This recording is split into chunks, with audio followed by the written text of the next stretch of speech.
Ever feel like investing is just way too complicated? Like it's a club you weren't invited to? Well, you're in the right place. In this explainer, we are going to throw all that confusion out the window. We're going to build a simple, clear roadmap to help you take those first crucial steps toward building your wealth. Let's dive in. Okay, so here's our game plan for today. Think of it as 5 key stops on our road trip. First, we'll look at the 2 main roads you can take, active versus passive investing. Then, we'll open up the toolkit for the passive route. After that, it gets personal. We're talking budget and risk. Then we'll cover how to dodge the most common potholes. And finally, we'll talk about the most important part, actually starting the car and beginning your journey. All right, so you're standing at the trailhead, and right away, there's a fork in the road. You got to make a choice. Do you want to be a hands-on, trailblazing investor, or a more hands-off, set-it-and-forget-it type? This decision, active versus passive, really sets the tone for your entire journey. So let's talk about the first path, active investing. The best way to think about this is like hiring a super skilled chauffeur for your money. Their whole job isn't just to drive, it's to find all the clever shortcuts, to weave through traffic, and to try and get you to your destination faster than everyone else. Investing terms, they're trying to beat the market by actively picking stocks and making trades. Now on the flip side, we have passive investing. This is way more like putting your car on cruise control. You're not trying to outsmart the other drivers or find secret routes, you're just setting your speed to match the flow of traffic. A passive fund does this by simply buying and holding all the stocks in a major market index, like the S&P 500. The goal isn't to beat the market, but to be the market. Okay, so let's get right to the heart of it here. Look at that row for expense ratio. That's the fee you pay. Active funds charge way more, right? Because you're paying for that expert chauffeur.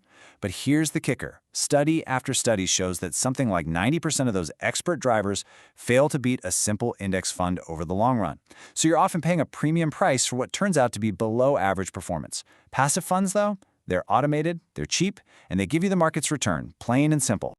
For the rest of this roadmap, we're going to stick to the passive path. Honestly, it's just a fantastic, powerful, and straightforward starting point for beginners. So now that we've chosen our route, we need to pick the right vehicle to get us there.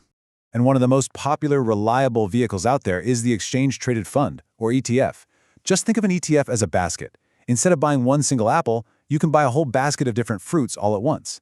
An ETF holds a whole collection of stocks or bonds, but you can buy and sell that entire basket just as easily as you would a single share of one company. And the perks of using ETFs, especially for a beginner, are huge. The 2 biggest ones you see here are diversification and lower costs. With one single purchase, you're instantly spreading your money across hundreds, maybe thousands of companies. That's a massive safety net.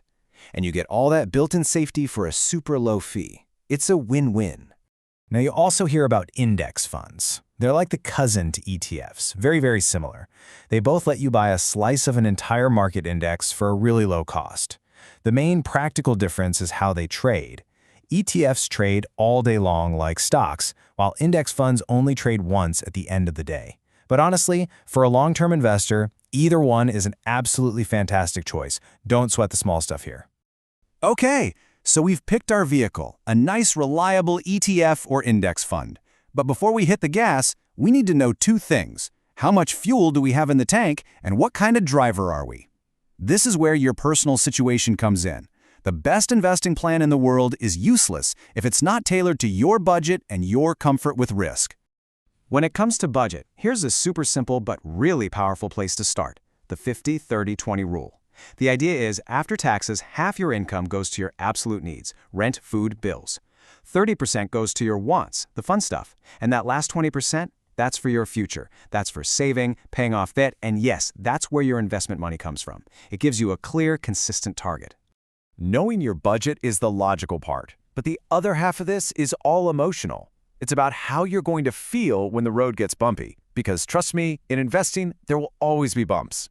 And that brings us to this idea of risk tolerance. Put simply, it's your gut check. It's your personal comfort zone. Are you the kind of person who can watch your account drop 20% and see it as a buying opportunity? Or does the very thought of losing money tie your stomach in knots? There's no right or wrong answer, but you have to be brutally honest with yourself about it. So how do you figure this out for yourself? Well, think about these 3 things. First, your timeline. If you're 25 and investing for retirement, you've got decades to ride out any storms. But if you need that money in 3 years for a down payment on a house, you can't afford to take big chances. Your financial stability and just your basic personality. Are you a warrior or a risk taker? play a huge role too. All right, you've got your route, you've got your vehicle, and you've checked your personal comfort level. Now let's talk about what to watch out for. Every road has potholes, and in investing, just knowing where they are is half the battle. Let's cover the 3 biggest ones you need to swerve around. First up, not diversifying. Oh man, this is a big one. This is putting all of your money into that one hot stock your cousin told you about. That's not investing, that's gambling. If that one company goes belly up, you lose everything. It's exactly why those ETFs we talked about are so brilliant. Diversification is baked right in. Mistake number 2 is letting fear grab the steering wheel.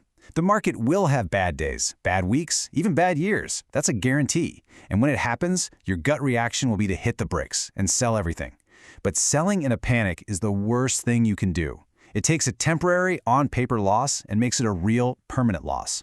A long-term plan means you have to stay buckled in. And the third big mistake is trying to be a psychic. Nobody, and I mean nobody, has a crystal ball. No one can consistently predict the market's highs and lows. A much, much better strategy is to just invest consistently. Put in the same amount of money every single month, no matter what the market is doing. We call this dollar-cost averaging. It takes all the guesswork and emotion out of the equation. So we've covered a lot of ground, right? The path, the tools, the personal plan, the pitfalls. But you know what? A map is totally useless if you just leave it folded up in the glove compartment. The whole point of all this is to give you the confidence to actually start the car. And this is why starting is so critical. It's because of the most powerful force in finance, compounding.